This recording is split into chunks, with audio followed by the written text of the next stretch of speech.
దేవుని యొక్క పరిశుద్ధ నామానికి మహిమ ఘనత ప్రభావములు కలుగును గాక. కీర్తనలు 22వ అధ్యాయము 5వ వచనం.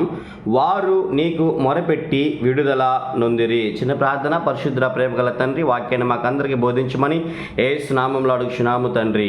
ఆమేన్, ఆమేన్, ఆమేన్. ఈ వీడియో వీక్షిస్తున్న ప్రియ సహోదరి సహోదరులారా, మీకు ఒక గొప్ప శుభవార్త. ఏంటో శుభవార్త తెలుసా? వారు నీకు మొరపెట్టి విడుదల నొందిరి. హల్లెలూయా, హల్లెలూయా. వారు అనగా ఎవరంటే మన యొక్క పితరులు. హల్లెలూయా. అబ్రహాము, ఇస్సాకు, యాకోబు తదితర భక్తులు ఉన్నారు కదా, వారినే భక్తుడైనటువంటి దావీదు ఇక్కడ ఈ వాక్యములో లిఖితం చేస్తున్నాడు.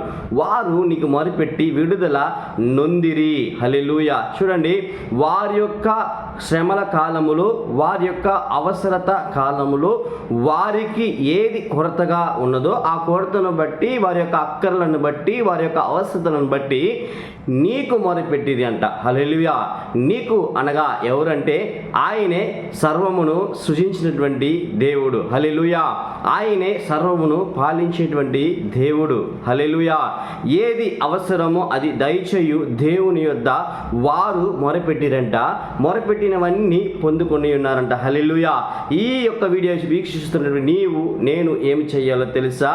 మనుషుల దగ్గర మన మొరలను చెప్పుకొనుటకు బదులు, మనుషుల దగ్గర మన యొక్క బాధలను పంచుకోవటకు బదులు, మనుషుల యొద్ద మన యొక్క కష్ట నష్టములను పంచుకోవడానికి బదులుగా మనము ఆ దేవాది దేవుని యొద్ద మొరపెట్టినట్లయితే, మనము మొరయిడే ప్రతి మొరను ఆలకించేటువంటి దేవుడు మన యొక్క మొరలకు చెవియొగ్గి మనకేదైతే మనము మొరలేడుతున్నామో ఆ మొర అంతటిని పొందుకున్నటకు దేవుడు కృప చూపుతాడండి. హల్లెలూయా.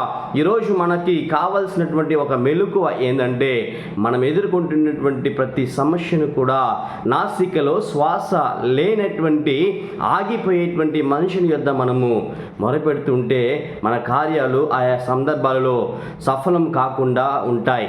అయితే నాసికలో శ్వాస ఊదినటువంటి ఇచ్చినటువంటి ఆ తండ్రి అయిన దేవుని దగ్గర నీ మనవులను మొరయినట్లయితే ఖచ్చితంగా అక్కర్లను సంధించగల దేవుడు, అక్కర్లను తీర్చగల దేవుడు నీ చెంతకు వచ్చి నీ మొర విని నువ్వు అడిగినదంతయు పొందుకొనుదుగాక. హల్లెలూయా. దానికి మనం ఏం చేయాలి?